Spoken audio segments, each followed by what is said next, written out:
Hey guys, it's M, and today we're going to be talking about a very interesting game. Clash, Chaos of the Artifacts. Didn't expect to end up with this game at all, to be honest, but while buying Zombie Army's DLCs for the video that's still not out yet, by the way, I happened to see it in the store on sale for 11 bucks. Normally I'd see this interesting character design and ignore it, but when I saw it, it happened to trigger a vague memory of Iron Pineapple playing the beta version years ago. I couldn't remember much from his video, but the only key point that I remembered was that it was a hand-to-hand fighting game, so I ended up buying it. Was it a caveman way of thinking to buy a game I remembered nothing about? Probably, but it helped me stumble into a really unique little gem of a game that's one of my most pleasant playthroughs as of late, and I really want to talk about it. So let's get into it already.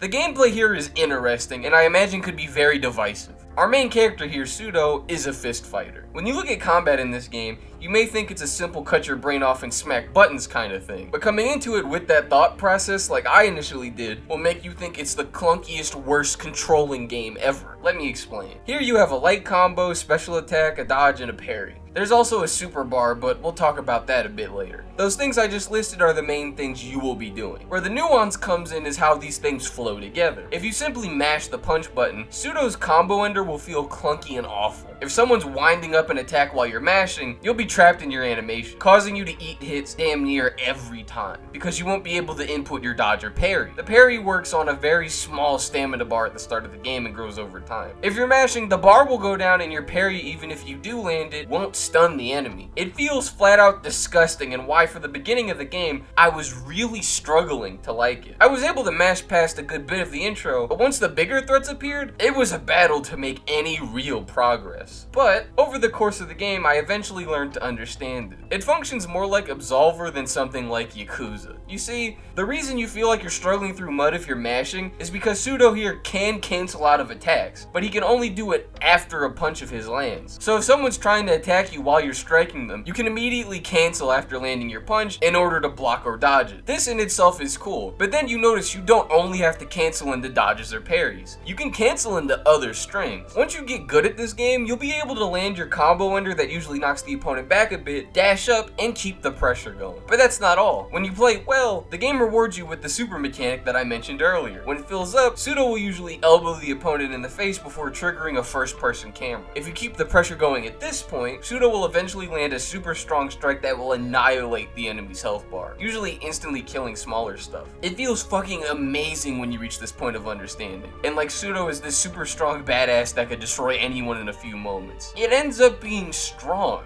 Almost too strong. While I do love the combat once you get to this point, you'll be able to defeat pretty much anybody with little struggle at all. And I don't mean this because you're so amazing nothing's able to hit you, although that is part of it. A lot of times, you can just stun lock most enemies or bosses so they can't fight back, trivializing them and their movesets completely. Doesn't exactly make the normal gameplay boring, as I think that flow is still fun and like a brawler's power fantasy, but it ends up making a lot of the fights feel samey towards the end.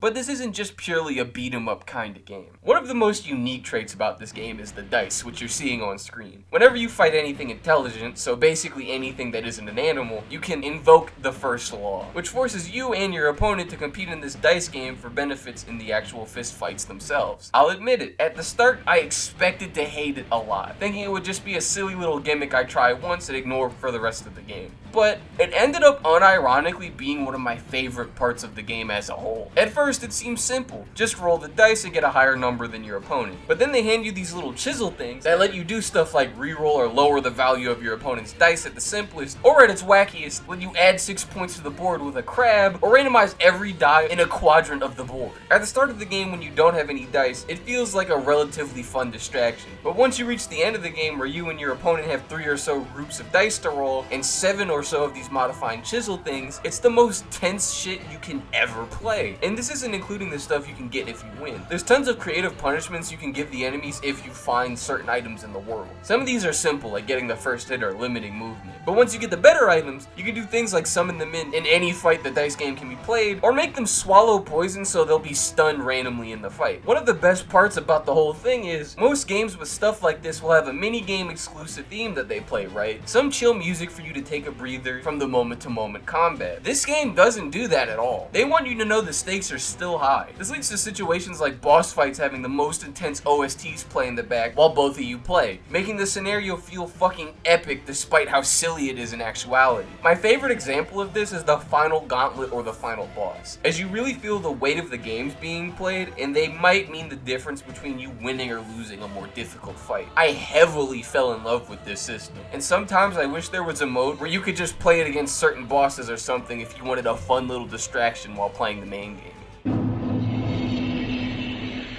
Trying to get all the main things out of the way so I can talk about some of the more fun, smaller stuff later, this isn't just some beat 'em up where you walk in a straight line and punch people. There's an entire open world to explore, and for the most part, I like it. There's a lot of varied locations you see over the course of the game that make you really feel like you're on this grand journey. Ignoring the pretty visuals of them at most times, you can find a lot of things that make exploring worthwhile. You can find stuff like small effigies to increase your stats, materials to trade with at stores, new armor sets, or you might find something bigger and unlock an entire new combat style or move. But it feels like you always have an incentive to check around these places. My gripe with it though is navigating it on a first playthrough is really annoying. I spent most of my time there trying to figure out where to go or what weird path to take. Honestly, it's my only sticking gripe with the entire game. Sure, it's not bad after you beat it once and know where to go, but I'd say until the midpoint, most of my time was spent going insane running in circles. Now they do have a map, but to open it, you have to pause the game and stop moving. With how weird some of these main paths are, you'll often be stopping, whipping out the map, going a few steps, and then stopping again. It's pretty annoying, I'm not gonna lie to you. I've heard of some extreme solutions for this, like having a mode where the game forces you down the mandatory route and blocks off everything else, but honestly, I think 90% of this problem would be fixed if they added something as simple as a mini-map that could be cut on or off. That way, you can see where you're going without having to constantly interrupt the gameplay. Clash I wouldn't say is super heavy on RPG mechanics, but it's a nice underlying thing that ties the whole package together. As I mentioned in the last section, effigies are littered all over the place. These will help you increase your stats, which are pretty self-explanatory. You can increase your defense, your attack, your stamina. Simple to understand things like that. You're not going to be needing a spreadsheet or anything to build your character here. You'll most likely be fine, even if you aren't a serious build crafter. Also, this game is very generous with its level up handouts. As long as your eyes are open, or like me, you just get lost a lot, you'll never really feel underleveled or anything like that. But there's more than effigies. There's also random items scattered around the map. They might seem like they serve no real purpose, but you can trade them for armor for you and the boy, or for dice and chisels, which apply to the board game. Again, like I said for the effigies, these are things you'll collect passively. No real need to grind for them. This casual item collection even applies to your healing system of the flask. This game isn't like most Souls-likes, I suppose. You don't just have a flask you heal with for a certain amount of health. Pseudo can randomly pick up stuff like animals or bugs, then he mixes them into a brew, and those brews serve as what you heal with. Depending on what you throw in, you can get buffs or debuffs. It's a fun little system. But let's get into the more exciting stuff with movesets. There's small statues you can find out in the open world. Interacting with them will cause Pseudo to fight another version of himself with a different fighting style, or move. Defeating them will allow you to learn that fighting style and use it for yourself. I wouldn't say these are inherently better, as they all feel like they have their own strengths or weaknesses, which means you can go through the game with your starting style and be fine, but they will definitely help you tailor the game to what you want, or just help you make yourself feel cool. Finally, let's talk about the knight armor sets. At night or after you die once, Pseudo is shifted into his knight form. In this state, you look like a shriveled up version of yourself. However, there are multiple armor sets you can find throughout the world. Truth be told, this is one of the most practically useless collectible types, as you're not often in knight form in the first place if you're playing well, and the buffs they give you don't feel huge, but I've never played a game and complained about it giving me more ways to look. I don't even think it's arguable to say that the knight form ends up looking way cooler than Pseudo's normal outfits. This is a quick little cut in to tell you I have a Patreon. If you want to support the channel and you want to get some behind the scenes things, I'd recommend you go check it out. Also, shout out Chazbox. Love that guy. He already got to see this video early, and that's it. So, back to the video. Funnily enough, this is the collectible type you'll have to go the most out of your way for. When I initially beat this game, I only had 5 or so pieces and assumed that this was just a slapped on feature. Come to find out, there's like 10 plus different full sets to discover. There's always something to do in this game even after you've beat it, and it adds a good bit of replay value.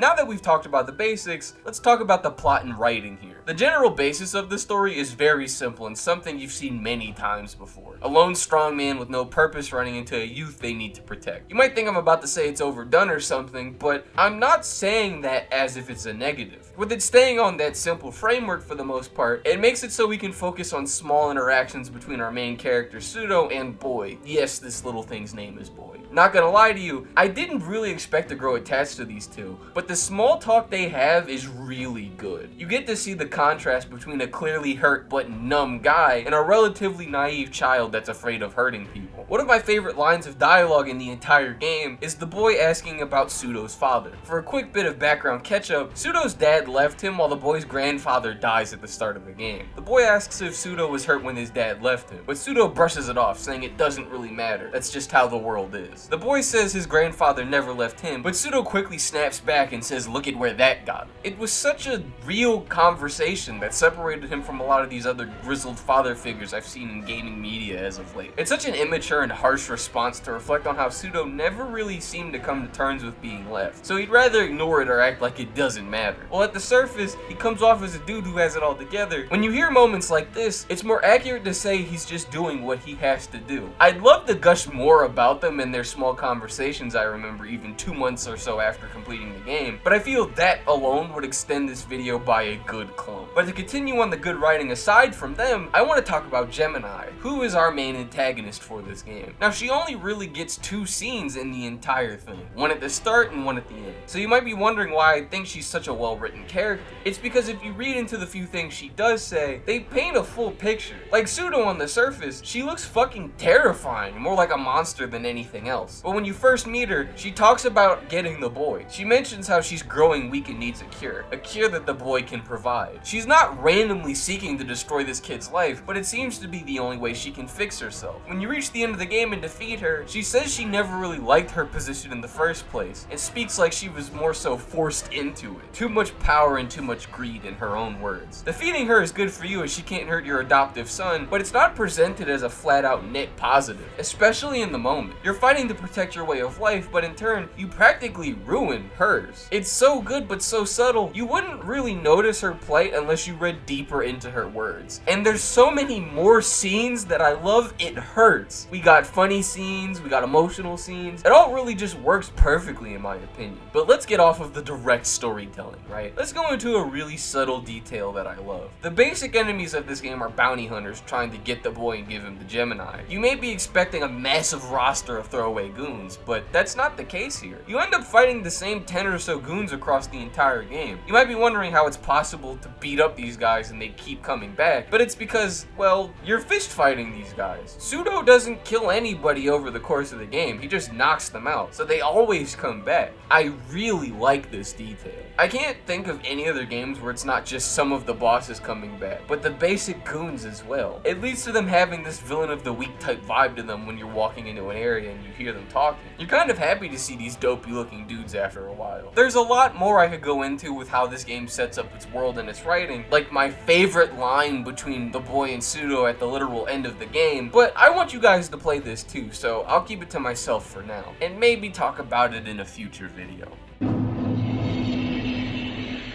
This will probably be the last sort of negative, but the voice acting here is a mixed bag. Pseudo's voice actor is really good. So is Gemini's and a select few others. But for the most part, passable at best and violently noticeable at worst. The Master's a somewhat integral character, but he has one of the most generic voice effects I've ever heard. It's like the first deep voice effect you put on when you do voice acting or in audio editing. The Kappa enemy's voice is rough, it sounds bad, and it's mixed pretty weird too. It sounds like a dude with a bad microphone putting on a voice instead of actually being a character. Again, to reiterate, for most parts it's passable, but when you have the best voice actor in the game, the main lead, and everyone else has to follow up after him, it makes for some noticeable points, at least for me.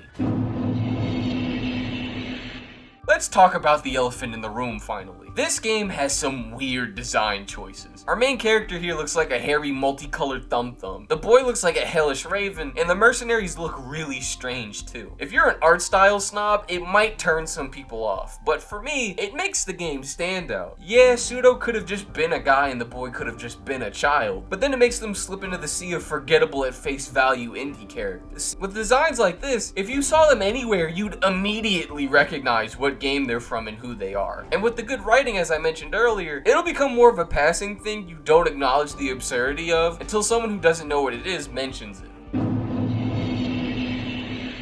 This game's OST has no right to be as good as it is. Unironically, I can't think of a single bad track in its entirety. It's amazing at best and good at worst. Certain tracks like The Lonely Coast, Gemini's boss theme, or the song are some of my favorites. They manage to convey a lot of different emotions appropriate to the scenes you're on to help really immerse you in this experience, and it's great. Again, when you're fighting Gemini and Dice and her fucking banger of a track is in the background, or when any scene involving the boy comes up, this OST bumps those parts from already good to great. Even some of the scenes with weaker voice acting are often pulled up by the OST. I'd recommend, even if you've never played this game, to give it a listen.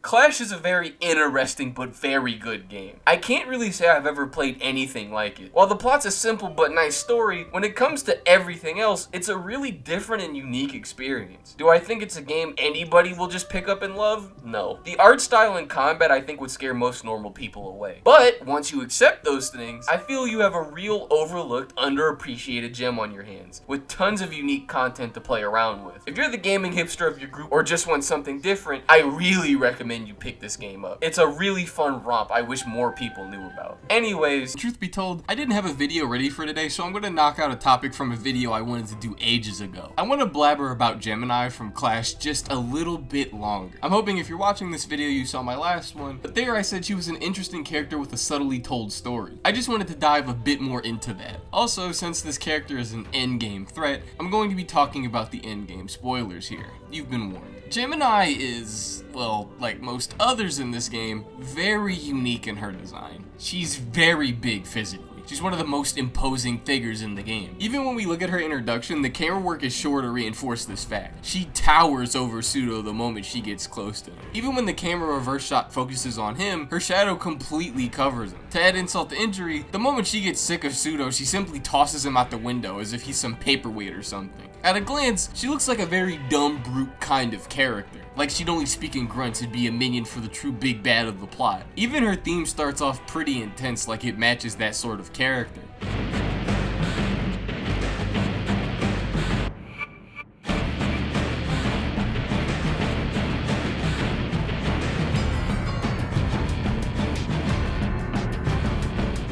When she talks, it's clear she's smarter than most of the cast. She's not snappy or flat out aggressive, she keeps a cool head but isn't afraid to remind Pseudo of her position and the power she holds. Unlike pretty much all of the other opposing cast who not every appearance talk about who or where they want to be, oftentimes due to a position they want by her side. And again, back onto the theme thing, I would say that her theme evolves into more of a regal sounding tone in the middle section, really emphasizing that while she does look like a brute, she really isn't.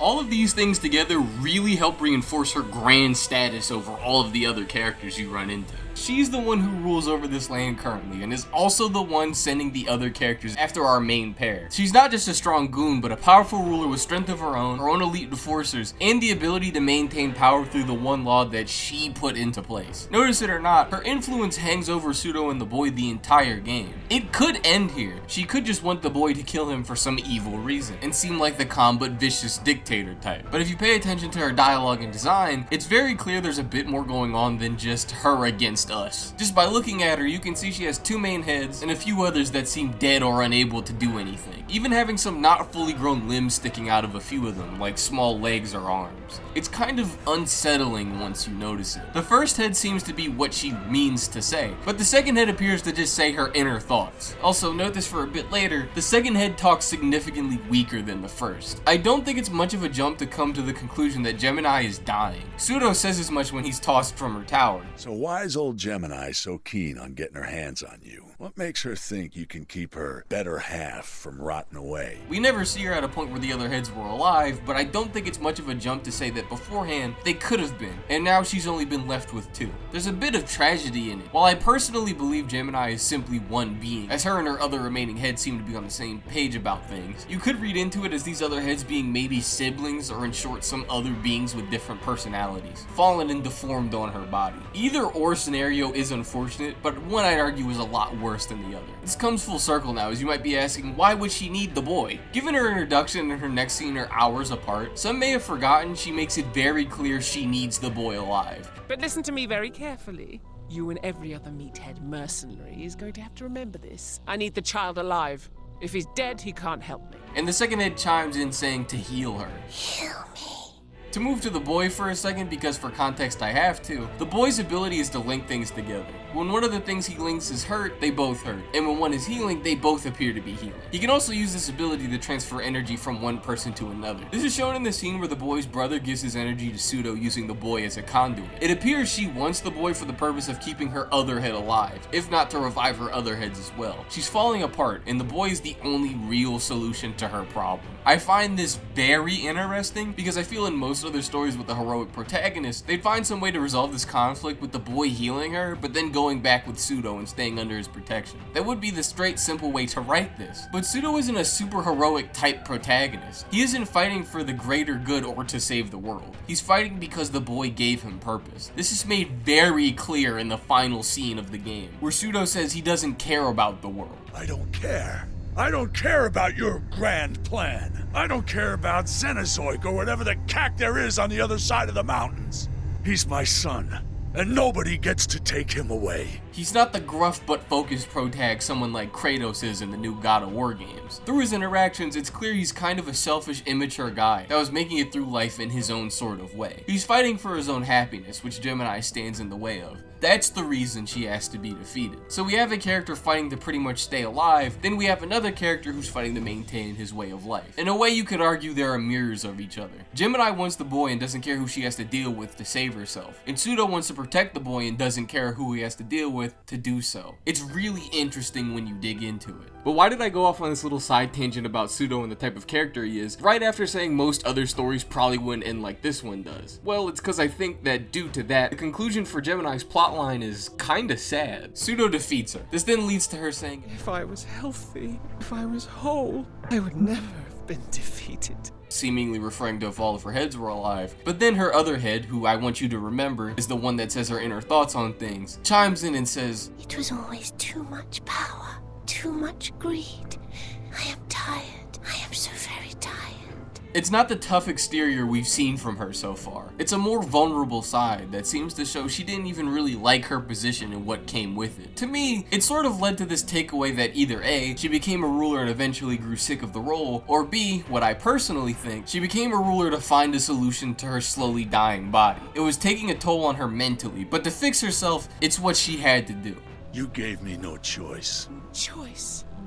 You think I had a choice? I don't care. What kills me is they never fix her. She's left the way she was, broken and dying. After defeating her, Pseudo just leaves, and this is her final scene in the entire story. This music doesn't seem triumphant either. It's just from the intensity of her battle track to a more somber, sad tone. The only hope of her fixing herself disappearing right in front of her. What's worse is that at the end of the game, the boy decides to leave in hopes that he can fix the world and others. While this is sad for us in Pseudo, from Gemini's perspective, not only did she lose the fight and Pseudo take him away, but now now he's not even on the same planet as her. And to top everything off, the only thing she had to hold power, which was her artifact, is burned in the post-credit scene. And the wildest part about all of this is Gemini herself only has 3 scenes in the entire game. This entire video and everything I've said has been based off of 3 bits the plot gives us of her. It really shows how strong storytelling can be even in short bursts. I think she's a tragic antagonist that is really overlooked when it comes to good storytelling. Clash already isn't a super well-known game, and I find that upsetting too, but Gemini is probably skimmed over more than she should be when it comes to what we were given, just because she isn't physically there most of the game. And without paying attention, she might just seem like a bad force the player has to stop, which I think is a disservice to her character. But anyways, I've been yapping long enough and I'm happy to get this video off my chest. Her and a certain other character I always thought were way more interesting than they were given credit for.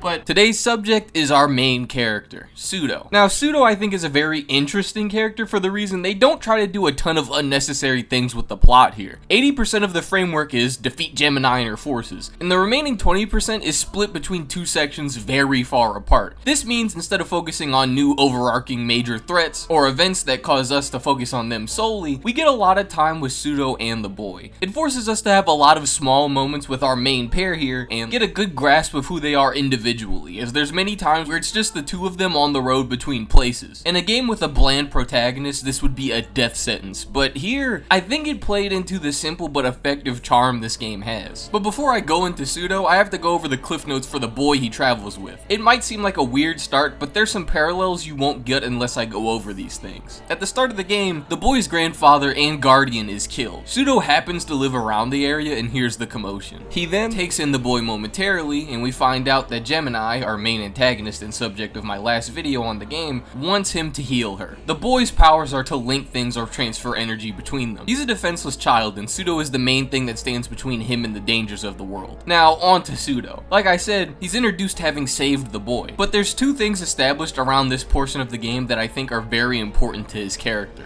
First, when Pseudo finds the boy, his first thought is dumping him off with someone else with a route that takes the least amount of hassle to him as possible. He has no interest of being anything to the boy. He even rejects dropping the boy off with his brother at first because he doesn't want to go that far out of his way. Is there anyone who can take care of you? I don't know.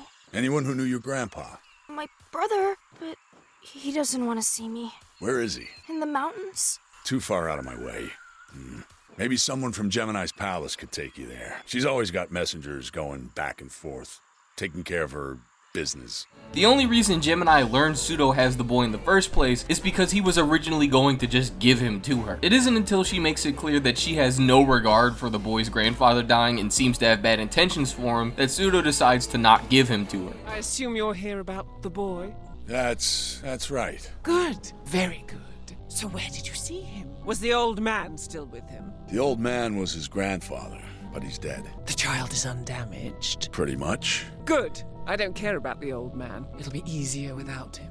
You and every other meathead mercenary is going to have to remember this. I need the child alive. If he's dead, he can't help me. So that's why you want him. The details don't concern you. Now where did you see him? The other important note that even I overlooked is that Pseudo is referred to by the other mercs as the Hermit in the beginning sections of the game. I initially thought of it as just some cute nickname or a dig to him, but it's referring to the fact that Pseudo is heavily implied to have lived alone and stayed near his little hut a majority of the time before the events of this game start. From just this introduction that we've covered, it's implied that Pseudo is kind of a selfish and keeps to himself sort of character. While at a very surface level I'd say he appears like the gruff stoic guardian, the game makes it very clear in a lot of small talk he's just a guy. Not a flat out evil person or anything, but a dude going about his day to day. Him and the boy have dozens of small little moments here and there. So many that if I wanted to, I could most likely extend this video by 10 or so minutes just talking about each of them. But through these, it becomes more clear that Pseudo is growing attached to the boy and is used to having him around. A great example of this is when Pseudo meets the boy's brother, who, just to fill you in, had a bad experience with him and practically disowned him. Pseudo goes in on him more than any other character he runs into, which might seem small but is notable. What are you doing here? And where is grandfather? I'm sorry. What did you do? I... Killed him, didn't you? I knew it. I told him this would happen. I told him you were cursed. I'm sorry, I didn't mean to. I couldn't help him. Enough. And who are you, stranger? A swindler who saw an opportunity, or just another bandit come to steal from us? Either way, I don't care. Get out of my way. So you can keep screaming at your brother like a little baby? All I hear is wah, wah, wah. But then one day, it all went wrong. Grandfather was bitten, and the curse took my arm. That's how it works, you see. It makes you think that it's helping. Then you lose everything. So that's it. That's your great tragedy. Ha! You're worse than a baby. You're pathetic. I guess if you're too weak to fight a bunch of actors, I'll have to do it myself. Come on, I'll show you what your brother should have done all along. Also, quick little interjection here. A lot of the things that Pseudo says to the boy's brother after his fight with the director could apply to him himself at the very start of the game, which is very interesting and something I didn't note until working on this video. I'm sorry, Pseudo. I'm ashamed. You should be. You didn't want the responsibility. Wanted to take the easy way out. Pass the burden off to someone else. So you could go back to your life. Keep stewing in your own misery. You can't change what you did, but you can try to do better. You can fight the problem at its source. He also refers to the boy as, well, the boy most of the mid-game, as if he wasn't trying to get too close by giving him any other title. But a main point of the plot I love that recontextualizes a lot of what's happening from Pseudo's perspective is when you head to the Amicali. Pseudo brings up that this is where his master and sort of grandpa lived. From the way he describes it, it's very clear this person was a figure like Pseudo himself is to the boy. Someone not related by blood, but a father figure. And honestly, I'm just going to play this next scene in my initial reaction towards it, because there's no way I can frame it better than the game does itself. Are we going to see your sort of grandpa? Maybe. We used to live here, but one day he just left me. That's mean. It's life. My grandpa never left me. And how'd that work out for him? Oh my god. He might be back. We'll see. So here we find out that Pseudo was seemingly left in his youth. While before it seemed like he was just a sort of isolated guy doing what he must, we now know that he was also once a helpless, scared boy, that while clearly under different conditions, would still know about how the boy is feeling. Maybe he sees himself in the boy or wants to prove himself where his own father figure failed him. It's not straight up told to us, but it's not a far-fetched thought. But this scene also kind of shows a gate into Pseudo himself, and was when I really started to like him. It's made very clear he's a hurt dude, and that hurt molded who he turned into. Someone being left by the one family member they have and then ending up becoming completely secluded, it doesn't seem unrelated. Pseudo doesn't seem to like to think about his own feelings at all. He kind of pushes them away whenever they're brought into question. To avoid confronting that, he says something that's pretty unhinged and cruel out of nowhere, and something I don't think many other protagonists would say. In the little moment of silence, as if the boy seems to be caught off guard like we were, and then have Pseudo try to redirect the convo, it's very human and very flawed. If anyone asked me how I could see past the very unique design Pseudo and the boy have, I'd probably point them to this scene. But a bit after this, an event occurs where all the birds seem to be losing themselves. The boy starts to freak out. This is the first time we see Pseudo completely out of his element. It's not something he can just hit and make go away like everything else so far. It's something that he doesn't understand and is completely helpless to do anything against. The cutscene conveys this pretty well. It's everywhere! It's everything! Try not to listen. I can't! Pseudo! Please, help me! Pseudo, please! What can I do? I don't know what to do. Oh, no. It's that machine, that instrument. If I could break that piece of cack, the music would stop. If I take you north, getting any closer to that thing could kill you. I'll come back, I promise. This entire segment, he comes off more manic than he does for the rest of the game. It's made very clear this isn't just some boy he's transporting around because it's a thing to do anymore. He's taken it as his responsibility and says as much after his fight with one of Gemini's henchmen that tried to grab the boy while Pseudo was trying to stop whatever was harming him. I thought you'd left me. Never. What happened? I had the strangest dreams. Don't worry about it. Everything will be all right. I'll stay with you and protect you. The next major developments for Pseudo I'd say happen at the end of the game. First, when he's about to confront Gemini and gathers everything he needs to do so, this conversation happens. That's it. I have 4 great shield artifacts. I can take on Gemini. Pseudo, are you sure? I don't want you to get hurt. Do you want to stay with me? No more adventures, no more looking for someone to take care of you? We go home. We live. Yes, that's what I want.